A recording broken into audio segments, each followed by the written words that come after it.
तो राहुल जी, जैसे कि हम ये भी सुनते हैं, अगर हम किसी प्रकार की साधना करते हैं तो उसमें मतलब जैसे कि नींबू की या फिर किसी भी जीव जंतु की बलि दी जाती है, तो ऐसा क्यों होता है इसमें? देखो, बलि इसलिए दी जाती है नींबू की, ठीक है, और जो है आकड़े के पत्ते की, ठीक है, आकड़े के पत्ते से भी हो जाता है, ठीक है, और नींबू से भी हो जाता है। इन सब की बलियों से क्या होता है कि जो मान लो कोई कष्ट आया हुआ है वो कष्ट उसके ऊपर उतार दे, इसलिए।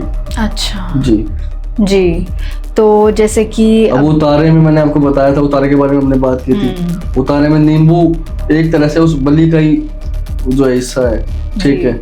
उस उतारे में उनसे सब चीजों को लिया जाता है उस प्रॉब्लम को, उस समस्या को नष्ट करने के लिए।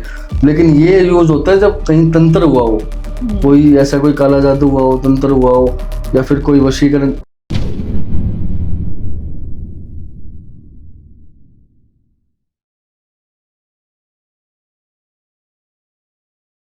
क्या आप भी लाइफ के किसी फेज में फंस गए हो? रिलेशनशिप इश्यूज हो या फैमिली प्रेशर, करियर कंफ्यूजन या हेल्थ स्ट्रगल्स, मेंटल ब्रेकडाउन्स हो या मनी स्ट्रेस, टीवीटी है आपके साथ एक ऐसी जगह जहां पर आपको गाइडेंस मिलेगी बिना किसी फिल्टर के। चाहे आपको चाहिए क्लैरिटी, हीलिंग या सही डायरेक्शन, तो हमसे जुड़िए, हमें डीएम कीजिए या फिर हमें व्हाट्सएप कीजिए 8448801064 पर। आप रेडी हो तो जुड़िए टीवीटी के साथ, जहां आपको मिलेगा हर सवाल का सच्चा जवाब। TVT, real talks, real health, real you. Welcome to another special episode of TVT. हम काफ़ी खुश है कि आप लोगों को हमारी वीडियोस काफ़ी पसंद आ रही है, आपको काफ़ी कुछ जानने को मिल रहा है और आप लोगों के काफ़ी हमें डीएम्स आ रहे हैं, काफ़ी कमेंट्स आ रहे हैं, काफ़ी आप लोगों के सवाल हैं। जैसे कि आज हम बात करेंगे भूत प्रेत के बारे में कि ये आपके जीवन पर कैसे प्रभाव डालती हैं, अलग अलग प्रकार की साधनाएं ये क्या होती हैं, कैसे काम करती हैं। तो आज हम जानेंगे इन सारी चीज़ों के बारे में अपने स्पेशल गेस्ट से, जो कि हैं राहुल साधक जी। तो स्वागत करते हैं उनका। जय माता दी। निहारिका जी, कैसे हो? ठीक हो आप? बढ़िया। देखो, मैं आज बताने वाला हूँ बहुत सी साधनाओं के बारे में जी। तो मैं बस इतना कहना चाहूँगा कि देखो, साधनाएं जो माँ काली की है, काल भैरव की है, छिन्नमस्तिका की है, इन सब साधनाओं के बारे में, इन सब साधनाओं को उसी को कदम बढ़ाना चाहिए जिसके मन में कोई पाप ना हो, ठीक है, चरित्रहीन ना हो, ठीक है, किसी जो है गलत नजर रखने वाला ना हो। तो बस मैं यही चीज बोलना चाहूंगा कि कोई दूसरा व्यक्ति इस चीज में कदम ना बढ़ाए। जी। जय माता दी। राहुल जी, जैसे कि हम अलग अलग प्रकार की साधनाओं के बारे में बात करें, जैसे कि अभी हमने शव साधना के बारे में बात करी थी, वैसे ही हमारी बंगलामुखी साधना भी है, तो इसके बारे में बता सकते हैं इसमें क्या होता है?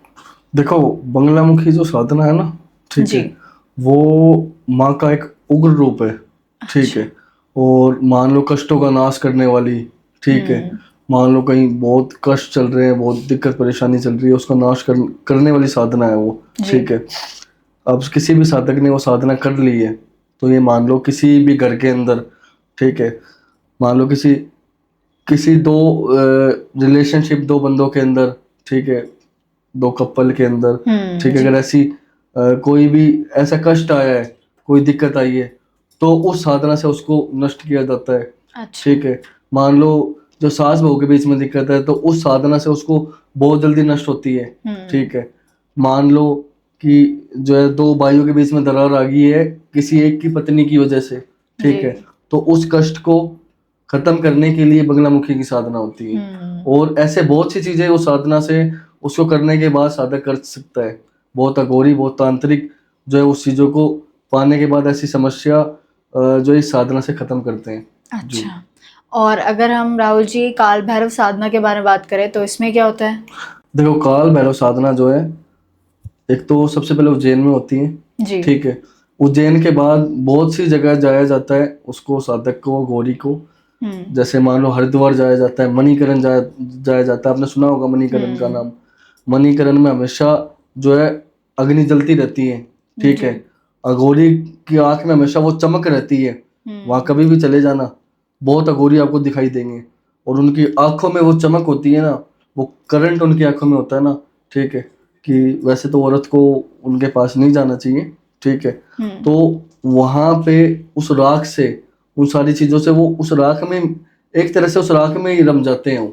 अच्छा। ठीक है, तो जो काल भैरव की जो साधना बता रहे हो वो ऐसी जगहों पर होती है।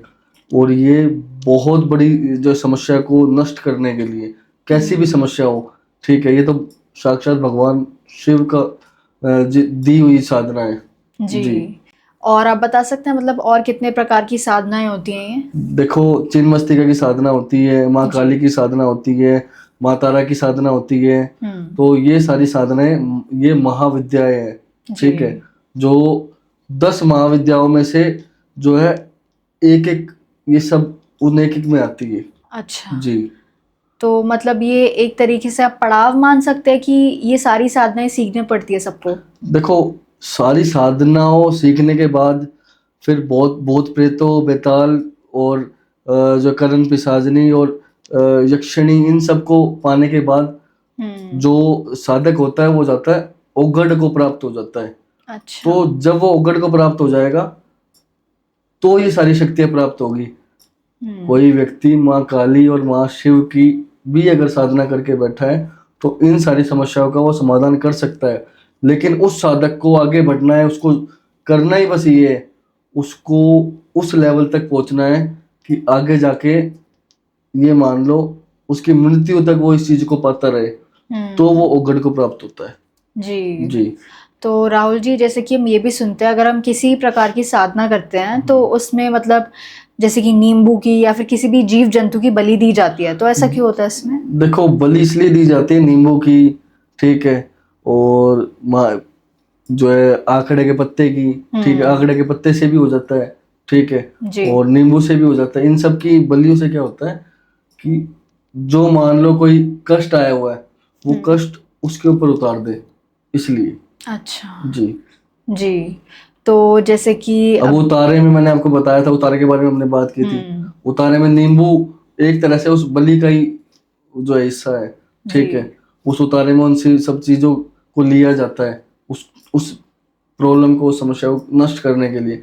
लेकिन ये यूज होता है जब कहीं तंत्र हुआ हो, कोई ऐसा कोई काला जादू हुआ हो, तंत्र हुआ हो, या फिर कोई वशीकरण ऐसी कोई चीज हुई हो, कोई भी किया कराया हो, चाहे वो किसी भी, मान लो किसी मुस्लिम से करवाया है, किसी जो तांत्रिक से, अघोरी से करवाया है, मान लो किसी सेवड़े से भी ये चीज हुई है, तो इस सब चीज को खत्म करने के लिए नींबू की इन सब चीजों की बलि दी जाती है। या फिर किसी उतारे में उतार के उसको या तो खत्म किया जाता है, या फिर किसी ऐसे, मान लो किसी मणिकरण जैसी ऐसी जगहों पे जाके उसको चौराहे पे रखा जाता है। जी। तो राहुल जी, जैसे कि अभी आप मुस्लिम लोगों के बारे में बात कर रहे थे, वैसे ही हम ये भी सुनते हैं कि इस्लाम धर्म में जो जिन जिन्नात होते हैं वो भी लोगों के पीछे पड़ते हैं काफ़ी, और उनसे पीछे छुड़ाना काफ़ी मुश्किल होता है। तो आप इनके बारे में बता सकते हैं, मतलब आपके पास भी ऐसे लोग आए हैं? देखो, हिंदू में क्या होता है, भूत प्रेत होते हैं, ठीक है, जो मीठे से पीछे लगते हैं, ठीक है। और जो मुस्लिम में होते हैं वो होते हैं जिन-जिनेत, वो लगते हैं इत्र से पीछे। अच्छा। तो एक टाइम की बात बताता हूँ मैं आपको जी। कि एक पति पत्नी रहते थे, और उसकी वाइफ डेली मंदिर जाने वाली, परेशान बहुत थी, बहुत दुखी थे काम धंधे से और चीजों से। तो वो जब जा रही थी, मंदिर जाती थी सुबह सुबह, अब वो एक दिन भूल गई सुबह मंदिर जाना, तो शाम के टाइम, उस दिन शाम के टाइम गई, वो इत्र लगा के जाती थी, ठीक है। तो जब उसने इत्र लगा गई, आते टाइम वो साथ में जिन उसके आ गया। जी। हाँ। तो आने के बाद जब अकेले घर में अकेले हुई वो औरत, तो उस टाइम पे उस जिन ने उसको बोला, मैं जिन हूँ, और देख तू ऐसे ऐसे परेशान है, तो सारी परेशानी हल कर दूंगा मैं। जी। ऐसा बना दूंगा कि जिस चीज में तू है, जो तेरे रिश्तेदार है, जो आज तुझे ठुकारते हैं, ठीक है, तुझे पीछे करते हैं, तुझे कहीं आने जाने देते, मतलब तेरे से पीछे हटते हैं, ठीक है, तो वो लोग, उनमें सबसे आगे होगी तू, ऐसा कर दूंगा मैं। अच्छा। लेकिन जो बोलूंगा बिल्कुल वैसे चलना पड़ेगा, ठीक है। उसने फिर कोई जवाब नहीं दिया। उसने बोला कि जो तू खाएगी वो मैं खाऊंगा, जो तू पहनेगी, ठीक है, वो डेली नहा धो करके डेली उसको धोना है, साफ सुथरी जगह रहना पसंद करते हैं वो। और उसके अलावा उसने बोला किसी को मेरे बारे में पता चला तो सब कुछ छिन भी जाएगा, और उसके अलावा जो घर में है तुझे भी ले जाऊंगा, मैं भी चला जाऊंगा, और जो घर में है उनको बर्बाद कर दूंगा पूरे तरीके से। उसको यकीन हुआ नहीं, बस वो ठीक है, कोई हवा आई, उसे ऐसा लगा। अब वो उसका पति आता है, और पति आने के बाद बोलता है लॉटरी लग गई। अच्छा। ठीक है, करीब इतने थे, लॉटरी डाल देते थे, लॉटरी लग गई। उसके बाद धीरे धीरे करके ऐसे वो चढ़ाई हुई उनकी, तो ये मान लो आधे आधे बाजार के मार्केट के मालिक थे वो। अच्छा। दुकानों के किराए पे चढ़ा रखी थी। ठीक जी। है, कुछ होटल खोल लिया, कुछ खोल लिया, ऐसे वो बहुत आगे बढ़ गए। उसके बाद अब हुआ क्या, पहले तक तो ध्यान दिया नहीं, उसके बाद उसका पति देख रहा है कि ये रोज रोज खाना लेके जाती है बाहर और खाली प्लेट लेके आ जाती है, ये खाना लेके कहाँ जा रही है। उसने पूछा, ठीक है, कि भाई तू खाना कहाँ लेके जा रही है। उसने बोला गाय को दे रही हूँ मैं तो खाना। जी। फिर ऐसे करके बात टाल दी। उसके बाद दोबारा उसने थोड़े दिन देखा, ना कोई गाय है ना कुछ और है, ये खाना जा कौन रहा है, खा कौन रहा है। तो उसने मारा पिटा, पूछा भाई तू खाना कहाँ लेके जाती है, क्या कर रही है तू, कौन सा तंत्र मंत्र टोटका कर रही है, ठीक है, या क्या चक्कर है, को समझ नहीं आ रहा है। तो उसने जब मारा पिटा उसने सच बोल दिया कि ऐसे ऐसे जिन है, जब भी ये अपनी सारी चीजें जो ठीक हुई है और अब से साथ में ही है। अच्छा। जैसे उसने बताया, उस शाम से पहले तो उस औरत की मृत्यु होगी, जितना उन्होंने पाया था वो सब उनका चला गया। ठीक है, और उसका जो बच्चा था, जो लड़का था, वो बाहर गलत कामों में पूरे तरीके से मान लो घर बर्बाद ही हो गया उनका। जी। तो ये जो जिन जिन्नत होते हैं ना, ये अच्छे भी होते हैं बुरे भी होते हैं। अच्छाई की जगह अच्छाई भी दिखा दी, और जब किसी को ना बताए तो वैसे ये हो गया कि भाई सब कुछ मिल रहा है, और जब ऐसी सिचुएशन आ जाए कि भाई लोगों को पता तो चलेगा ये हो क्या रहा है, खाना कहाँ जा रहा है, अब जिनको खाना भी चाहिए वो जा कहाँ रहा है, वो जब सच सामने आएगा तो उस टाइम पे इंसान को घबराना नहीं चाहिए। जिन अगर आ गया है तो वो रहेगा। अच्छा। अगर आप किसी से, आपको यूं पता है कि आपके साथ जिन है, आप किसी एस्ट्रोलॉजर के पास जाते हो, किसी तांत्रिक अघोरी के पास जाते हो ना, और आप उसको बोलते हो जिन है मेरे साथ, जी। तो पहली बात तो उसकी मृत्यु हो जाएगी। अच्छा। ठीक है, और अगर उसने किसी को नहीं बताया तो हो सकता है उसके साथ बहुत अच्छा भी हो, और हो सकता है उसके साथ बहुत बुरा भी हो। जी, अच्छे बुरे नुगरे सुगरे हर तरह के जिन होते हैं। जी, मतलब तो इनसे पीछा छुड़ाया नहीं जा सकता? नहीं, इनसे पीछा नहीं छुड़ाया जा सकता। अच्छा। जी, तो जैसे कि बहुत बोलते हैं कि मैं छुड़वा दूंगा, ठीक है, जिनों से पीछा नहीं छुड़वाया जाता। जी। जी, बिल्कुल। तो राहुल जी, जैसे कि हमने 1.5 फुटिया और छलावा के बारे में भी सुना है, तो आप इनके बारे में बता सकते हैं क्या होते हैं ये? देखो, छलावा एक हवाई होती है, ठीक है, जो सेवड़ा खत्म हो जाता है ना, सेवड़े मैंने बताया था आपको, वो खत्म हो जाता है। ठीक है, या फिर किसी की मृत्यु हो गई है, हाँ जी, ठीक है, किसी घर में किसी की मृत्यु हो गई है, वो छलावा बन के आता है। ठीक है, अब मैं एक टाइम की बात बताता हूँ जी। अब एक टाइम पे कोई फंक्शन था, कोई शादी थी, तो वहां पे बैठे थे सारे। अब वो एक बूढ़ा आदमी था, वो इतना बूढ़ा भी नहीं था, ठीक है, 50-60 साल की उम्र का। तो वो बैठ के, और वो पहले अपनी माँ से बातें करा करता था। ठीक है, एक दिन क्या हुआ, वो छलावा बन के वो खाट के समेत शमशान में मिला, शमशान में बैठा हुआ है और बैठ के बात कर रहा है आराम से। ठीक है, उसे लगता था कि उसकी माँ है, वो छलावे से बात करता था। अच्छा। ठीक है, एक दिन साइकिल पे जा रहा था। ठीक है, अब साइकिल पे जाते जाते एक बंदा, और रास्ते में कोई उसे दिखाई दिया, एक नाली में बकरी का बच्चा फंसा हुआ है। उसने उस बकरी के बच्चे को उठाया, साइकिल के पीछे बैठा दिया। अब वो साइकिल चला रहा है, थोड़ा आगे गया तो उस साइकिल का वजन बढ़ रहा था धीरे धीरे, और आगे गया और वजन बढ़ा। उसने पीछे मुड़ के देखा, यार हो क्या रहा है।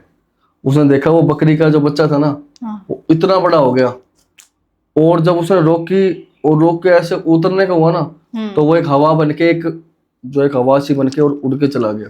अच्छा। ये होता छलावा। जी। तो राहुल जी, मतलब आपके पास काफी लोग आते होंगे ऐसे, मतलब भूत प्रेत से पीछा छुड़ाने के लिए, तो मतलब आपने किसी घर में से कोई मतलब प्रेत आत्मा ऐसे निकाली है?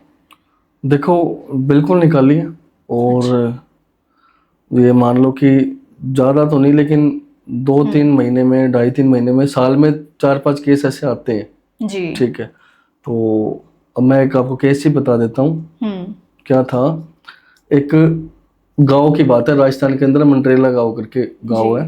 उस गांव में अब शाम के टाइम ना उन्हें पता है कि वहां पे कुछ ना कुछ ऐसे साए, गांव का इलाका है, भूत प्रेत बहुत है। तो इधर हवेली थी वो पूरी, उस हवेली में 5 कोठियां बनी हुई हैं। 5 कोठियों के साथ उधर एक बाड़ा है, बाड़ा बोलते हैं उधर जहाँ पेड़ पौधे उगे हुए हैं खाली उसको। तो उस बाड़े में क्या था, अब उसका वो चीज उसमें ना गेट ऐसा बना रखा है, वो डेली 7 बजे उसको बंद कर देते हैं। कोई ना कोई वहाँ चौकीदार था उस घर में, ठीक है, या चौकीदार भूल जाता है तो कोई ना कोई उसको, वो बंद होता ही होता है। दिन में चाहे बच्चे क्रिकेट खेल रहे हैं उस जगह, लेकिन रात के शाम के 7 बजे के बाद उसमें कोई नहीं जाएगा। वो गया वो छोटा गेट, एक बड़ा गेट था और एक इतना खिड़की जितना छोटा गेट था उस गेट में ही। तो उसमें से क्या था, उसमें सामने अंधेरा और पेड़ और चांद की रोशनी से वो चीज दिखाई दे रही थी। अच्छा। तो वहां पे अब एक लड़के ने देखा कि एक दिया जो है ना उस पेड़ में से निकल के जलता हुआ दिया ऊपर जा रहा है ऐसे, और उसकी मम्मी उसके साथ खड़ी थी। मम्मी मम्मी देखो ये क्या हो रहा है। तो उसकी मम्मी ने उधर देखा और देखते ही जैसे देखा ना वो दिया बन के और ऐसे काली परछाई बन गया, चुड़ैल की काली परछाई। तो फिर उसके बाद उसकी माँ बोली देख मत ये वो। उसके बाद क्या हुआ, जिसने वो देखा जी, ठीक है, वो हो गई पूरे तरीके से पागल। ठीक है, ऐसी हो गई कि वो जो चीज थी ना उसकी तरफ नजर चली गई ना, वो जो निकल रही थी, अगर उसको ना देखते तो वो चली जाती। वो रोज का काम है वहां पे उस प्रेत का। तो वो उधर से उसके अंदर आ गई। फिर आया मेरे पास ऐसे ऐसे कि ऐसे ऐसे दिक्कत हो रखी है। तो गया मैं वहां जाके वो चीज देखी।